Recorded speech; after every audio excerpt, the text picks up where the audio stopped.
Okay po. Okay, so our next presenter will be Miss Rivera. Whenever you're ready, you may start your presentation. Okay, so good afternoon, everyone. So my name is Jemimah Rivera, and I am currently teaching at Arellano University, elementary level.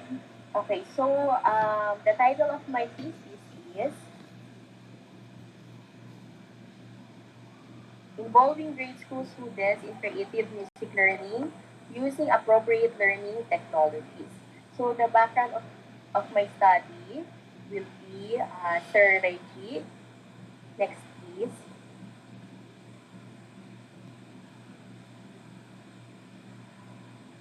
Okay. So the landscape of music education has changed drastically over the past decade, and so with the role of the music educator. Music teachers design environments that help learners construct their personal understanding of music. A parameter on how successful teachers are doing this is the extent to which their students can make aesthetic decisions about music as listeners, composers, and performers who could develop a sense of musical independence. There is now a better understanding of the needs of the modern classroom, and there are more resources available than ever. Next, please, Sir Reggie. Okay. So the researcher, being a grade school music teacher herself, has arrived at the research because of her drive to look into the kind of learning technologies being used by music teachers in elementary and how appropriate are these learning technologies in promoting the musical creativity of their students. Findings of this research will show implications of the use of these technologies and communicate new ways on how to engage students in creative music learning. Next, please, Okay, can we Sir can we Reggie. go to the to the SOP? Okay, sir. Mhm. Uh, Sir Reggie, can we go to the SOP po? Baka hindi niya naririnig 'yan. Okay po. Mhm. So, this study aims to define ways on how to engage grade school students in learning music creatively using appropriate learning technologies in the new normal situation. The target participants of the study are grade school students, specifically grades 4 to 6, enrolled at Arellano University, Juan Sumulong campus. The research aims to address the problem of how to effectively teach grade school students in this time of remote learning. So these are my three research questions, sir. So Mhm. number one, what are the programs, music software, and application that help foster creative music learning among the grade school respondents? Number two, what are the appropriate learning technologies and applications that will maximize students' musical learning? And the third one is, what are the affordances or benefits and constraints, limiting features in the use of learning technologies assisting students in achieving curricular goals and fostering musical creativity. Okay, can we go back to the first slide to the research title so I can the first slide involving grade school students. Why involving? What do you mean by What do you want to achieve by uh, uh, this research title?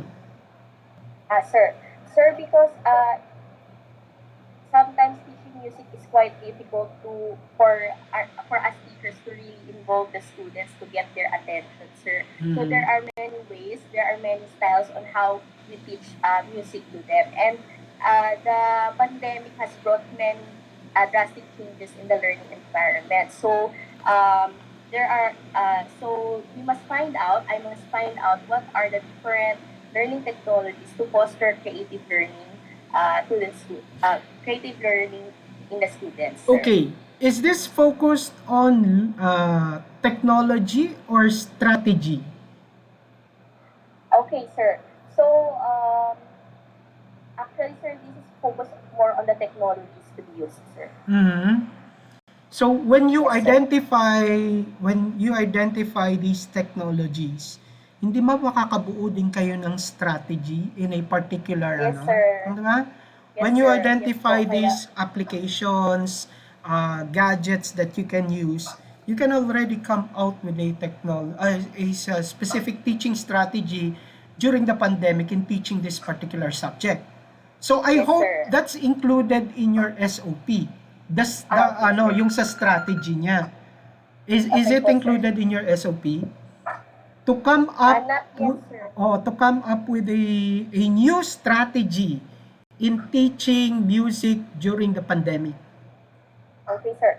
Sir, may I add po kasi, Mm. in teaching music po kasi, sir, there will be a lot of strategies na rin po involving different theories po. Mm. So, I think, sir, kung paano na lang po mai-apply po yun, yung mga strategies na yun, sa online learning po, sir. So it's the transition of these existing technologies and how you would be able to apply them during the pandemic online. Yes, sir. So Opo, you don't sir. have any plans of formulating a new strategy from your research. Walang possibility na makakapag-come up ka ng bagong strategy. You're going Bagong Actually it's just a question of choice. Yung decision sir. will still be up to you. Would you limit your Yes, sir. study on that area, or is it still possible to come up with pwede nyo naman tanongin di ba, at the end, what new strategies can be formulated in Okay, teaching sir. So can you go back to the SOP? Tignan natin. Okay, sir. Sa SOP tayo. Ayan. O, di ba? So, existing teaching strategy and how to implement this during the pandemic. Yes, Yun, sir. appropriate learning. Yun, tama. SOP Opo. number 2. Ano muna yung existing, tapos ano yung appropriate sa number 2. And number 3 is what? What do you mean by affordance? Sir, ito po yung benefits po, sir. Kung ano po yung, kasi sir, ang magiging participants ko po sana dito, sir, I will interview also music teachers, sir, who are teaching in the grade school level. And I would like to know what are the benefits po, sir, ng paggamit ng mga apps po na yun. Kasi meron din po akong quantitative data na sasagutin po ng mga bata. Sir, I have prepared an instrument for them to answer. Okay. My last question. Actually, this is parang a set of questions. How long do you think this pandemic would last? Would it still be here next year or 2 more years? Sir, I think, Hypothetically. sir, next year po, sir, for sure, online learning pa rin po tayo, Okay. sir. So, you're sure And by then, next year, online pa rin. Yes So, po, sir. there's still a possibility that you can still use this, right? Yes, sir. That's why I'm asking, what if we return to face-to-face?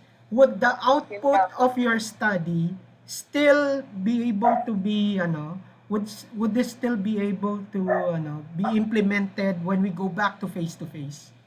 Yes, sir. Yun. I'm fully aware of that. Kasi, sir, because of the changes brought, siguro, sir, hindi na po maaalis sa atin yung online learning. Yes. So, And this would be an additional strategy, right? Not Yes, only yung sir. face-to-face, magiging, supplementary strategy ng classroom, Yes, sir. teaching.